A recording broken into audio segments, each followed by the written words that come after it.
Hi guys! Welcome to Bestman's Kitchen! If you are new to our channel, please subscribe so you will get updated for our future videos. Today, we're going to show you how to make cheesy garlic bread.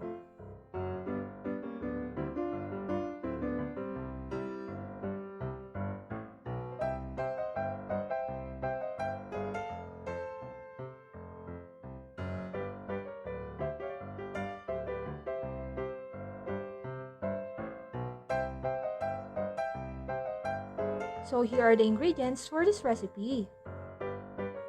By the way guys, we were able to make 4 pieces of bread for this recipe.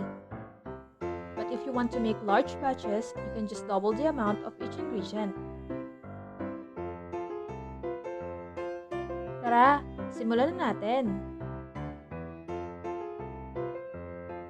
Una, magawa lang tayo ng dough. Mag-beat lang kayo ng isang itlog. After that, ilagay nyo na yung warm milk.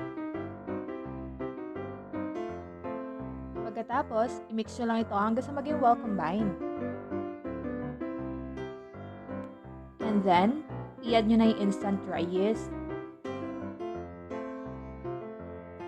Pagkatapos, isunod nyo na rin yung sugar. Then, i-mix nyo lang ito ulit hanggang sa maging well combined.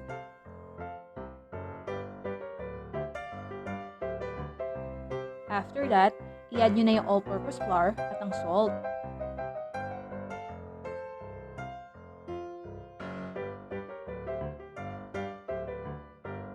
At i-continue nyo lang yung paghalo hanggang sa mag-form ito ng dough.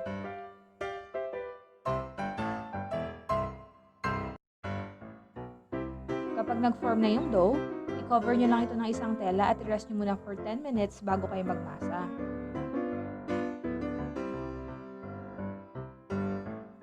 After 10 minutes, pwede nyo na ilagay yung softened butter. I-mix nyo lang ito gamit ang inyong mga kamay to make sure na hahalong mabuti yung butter sa dough natin.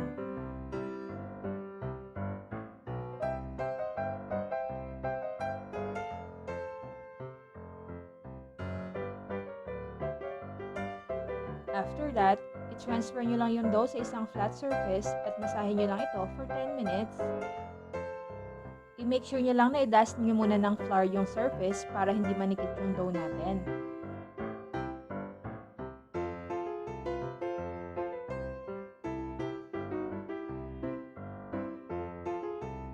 After nyong masahin yung dough, ilagay nyo lang ito sa isang bowl at i-proof nyo for 1 hour or hanggang sa maging double ang size nito.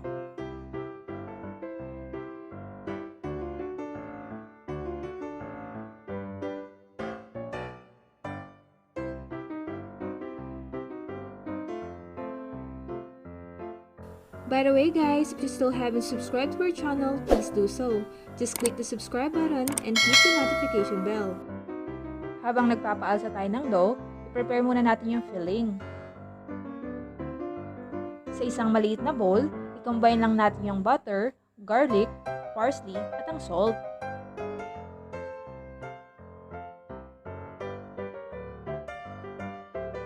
After that, haluin nyo lang itong mabuti hanggang sa maging well incorporated.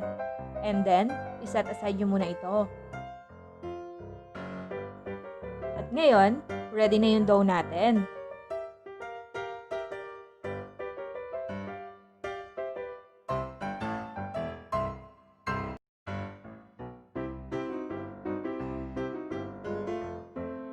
I-transfer nyo lang yung dough sa isang flat surface. And then, i-flatten nyo lang ito gamit ang isang rolling pin.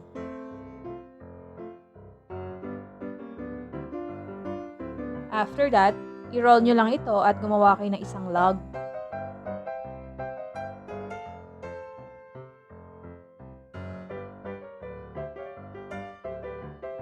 And then, i-cut nyo lang yung dough into 4 equal parts.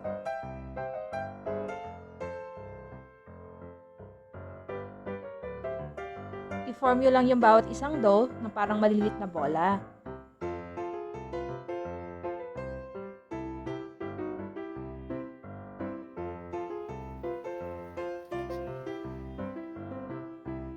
Then, kumuha lang kayo ng isang dough at i-flatten nyo ito gamit ng isang rolling pin.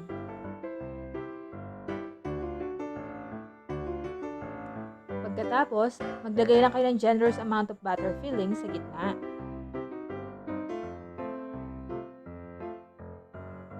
And then, i-roll nyo lang ito habang tinatak nyo yung dough. I-make sure nyo lang nakurutin nyo yung mga edges para mag-seal yung dough natin.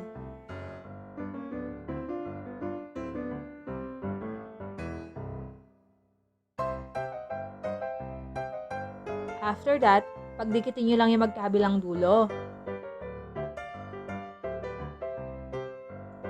Pagkatapos, maggawa lang kayo ng maliit na cut sa gitna.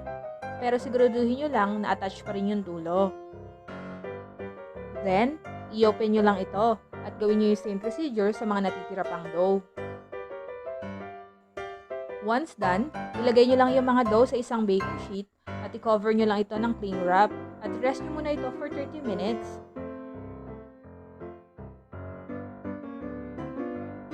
After 30 minutes, mag-brush lang kayo ng egg wash sa ibabaw ng bawat isang dough.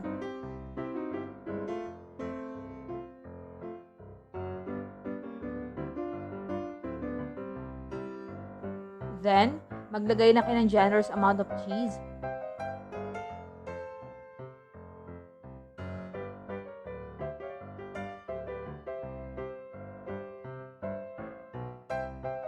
Pwede rin kayo maglagay ng additional parsley sa ibabaw, but this is only optional.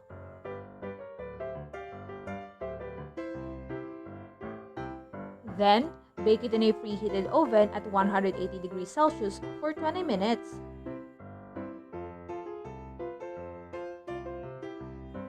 And there you go! Our cheesy garlic bread is now ready! We hope that you enjoyed this video and please give us a thumbs up.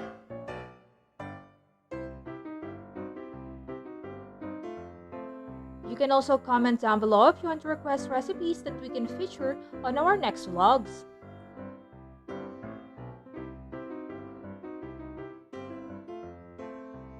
Paki-share na rin ang video ito para everybody happy.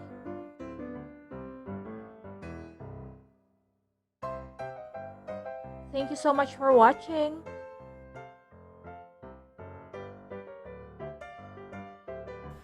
Don't forget to subscribe. Bye guys, till our next vlog.